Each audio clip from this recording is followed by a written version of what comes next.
Today we're going to talk about the supposed peace treaty signed between Iran and the U.S. Let's just assume that this is a legitimate peace treaty. I'm going to argue that it doesn't stop the war, and what I mean by the war is what America has strategically planned aggressively and militarily against Iran, and therefore against Russia and Russia and China and Iran. If you have to take a big look at this picture, we're right now we're in the middle of what I would call a hybrid world war.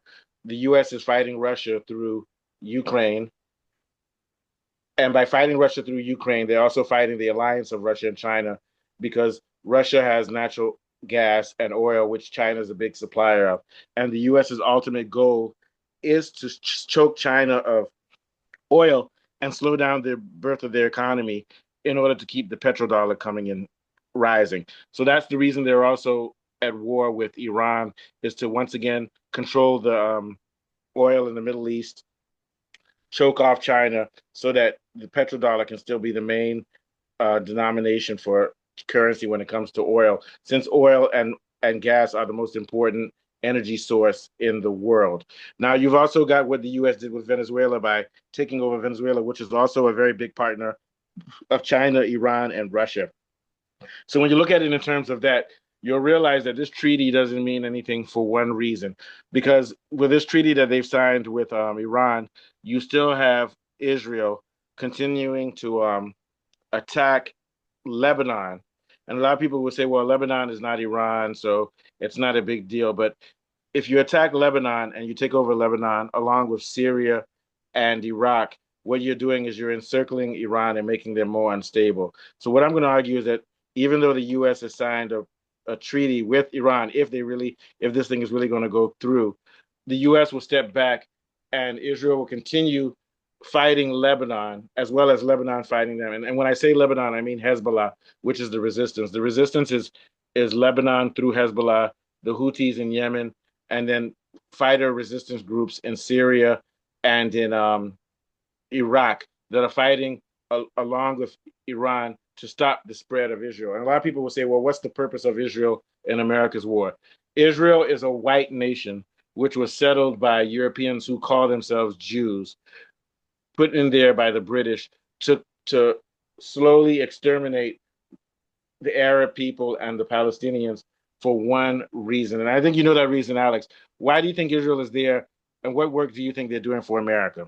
Definitely want to control everything. They want to Yeah, protect so, all so here's what it Jews. is. Israel continues expanding and destabilize the Middle East so that America can control the oil in the Middle East. That's why Israel is there. So when you see Israel killing Palestinians, when you see them killing people from Iran, when you see them killing people from Lebanon, what they're doing is they're getting rid of the native people there. It's a white settler nation, just like South Africa. Israel is a white settler nation whose goal is to take over the whole Middle East and then control everything. When whites control South Africa, they control the gold, they control the platinum, and everything else. So when Israel takes over the whole Middle East, they're going to control all those things. But Israel is funded by the U.S. and Great Britain. So Israel is actually an extension of the U.S. and Great Britain to continue. So let's go back to this peace treaty that supposedly signed. Yeah, The U.S. signed this peace treaty for one reason. Um, Iran has been whooping their ass militarily. Force has depleted all of the U.S.'s missiles and military bases in the Middle East to the point where the U.S. doesn't even have missiles to fight anywhere in the world. So the U.S. has been depleted, and they can't keep on economically fighting Iran with Israel. On top of that, George Bush has to run for president, and this war with the U.S. blocking the Strait of Hormuz and Iran blocking the Strait of Hormuz is making the price of gas raise all over the world. And if it continues like this, not only the U.S. but everybody will turn on Trump. So what Trump has to do is back off now and do this peace treaty and focus on the U.S. elections. Also focus on the world because the world is crippled by this war with the block of Hormuz. So the yeah, strategy of the U.S. bombing Iran, trying to take over their not take over their government, but trying to cause a collapse of their government so they can control the resources isn't working. So they have to step back and sign a peace treaty with Iran. This helps Iran also because now Iran doesn't have to fight the U.S. So, but what's left is that Israel is still attacking Lebanon, which is right next to Mm, Iran. The more land that Israel can get with Lebanon, the more they can get closer to Iran. So what I'm going to argue is that this is basically the U.S. backing off, and also Israel. Israel's not attacking Iran; they're backing off, but they're trying another strategy to fight Iran's allies. Because if you can get rid of Iran's allies, eventually you can get to Iran. But uh, this works in Iran's favor too, because now they don't have to fight the U.S. and now they can go head to head with Israel. They're not doing it yet because the peace treaty. Iran has said that part of this peace treaty is not only do you have to give us our money back, $2 billion, give us the $2 billion and take sanctions off. Eventually, you have to leave Lebanon alone, and if Israel doesn't leave Lebanon alone, we're going to attack Israel. That's not America's problem, as far as I'm concerned. America will try their luck. So what's going to happen now is that if Iran, if Israel and Lebanon keep fighting, Iran will eventually start to attack Israel, and probably Israel will attack Iran, and the U.S. will back off because right now the U.S. has to focus on its economy, and they'll come back later. You see what I'm saying, Alex? So yeah. this treaty is just a way for the U.S. to regroup, but they'll let Israel continue attacking Lebanon. Israel won't attack Iran directly because if they know that if they do that, Iran can say, okay, we're going to break this treaty. But my argument is that if Israel makes Lebanon fall apart totally and destroys Hezbollah, that's going to make Iran weaker because they're going to be surrounded by Israel. And everything that Israel is doing now is through the help of the U.S.'s economy. So basically, what I'm saying is that this peace treaty is just America's way of backing out and allowing Israel to do the fighting for it through Lebanon and probably eventually attacking Iran. I don't think it's going to work in the long run, but the U.S. is a dying empire, and when you're a dying empire, you have to try as much as possible to keep your empire.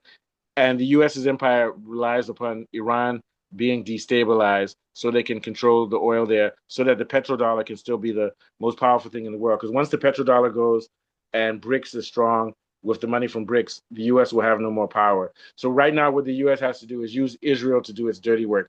But on the news, Trump is saying, "Oh, I'm angry at Israel. Israel is messing up my peace treaty with Iran by attacking Lebanon, and let's say by attacking Iran also." But in reality, he's having them do that and let them take the blame, and he'll go away and disappear. And Iran will accept that because Iran doesn't really want to fight America.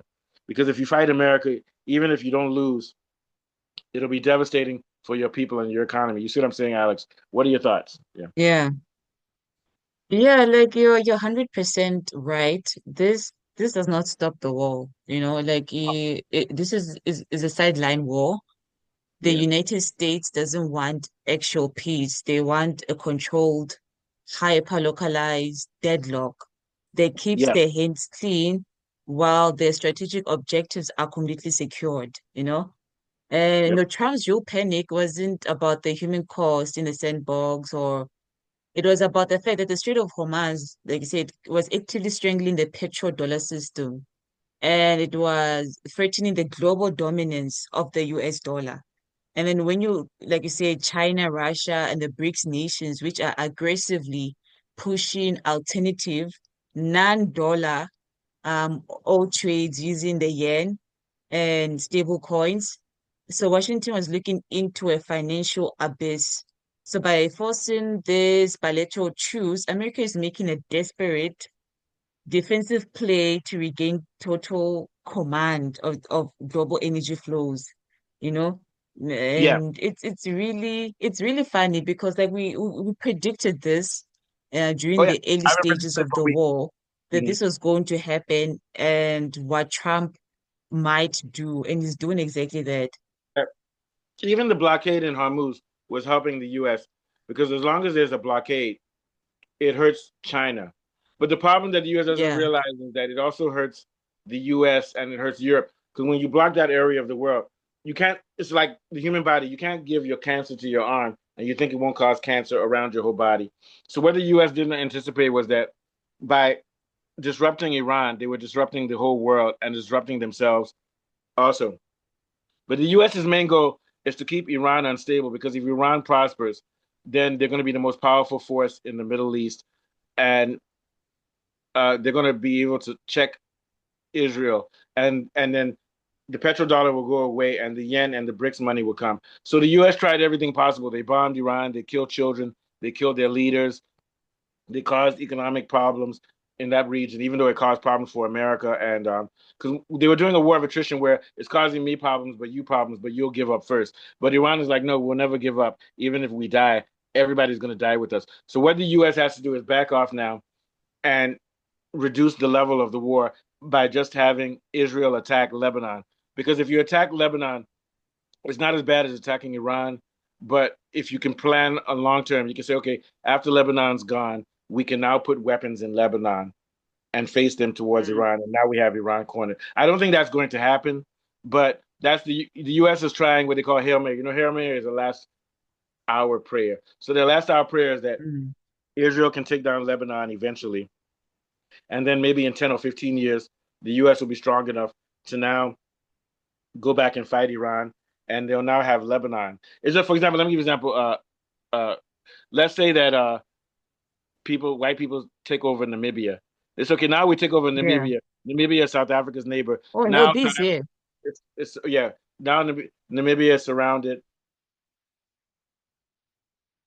Now we take over Zimbabwe. Now we can take Namibia, take Zimbabwe, you take Malawi and all those places. It makes it easier to beat South Africa. So what the U.S. is saying is that, oh, we can't beat Iran Yeah. head to head. So let's back off. But meanwhile, when there's a treaty, Israel will still be fighting Lebanon. If Israel is fighting Lebanon, that's fighting Iran indirectly because Lebanon and Iran are allies, and Lebanon has been striking Israel and making it easier. So this is a war for that whole reason.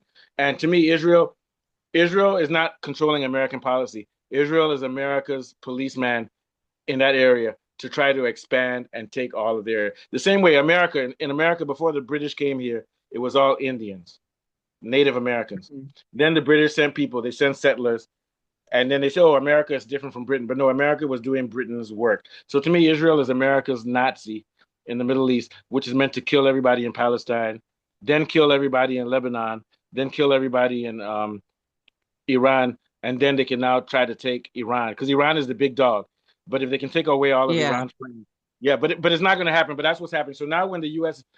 is backing out now because they've taken too many. Iran has decimated their weapons. Iran has embarrassed Trump, and Trump needs to run for. He needs his people to run for midterm elections. So now he's leaving, and he said, "Oh, I signed a peace treaty with Iran. And why is Israel messing up my peace treaty?" No, in reality, he's signing a peace treaty with Iran, and he's going to blame Israel for fighting Lebanon. But that's the plan. That's the plan. You understand what I'm saying?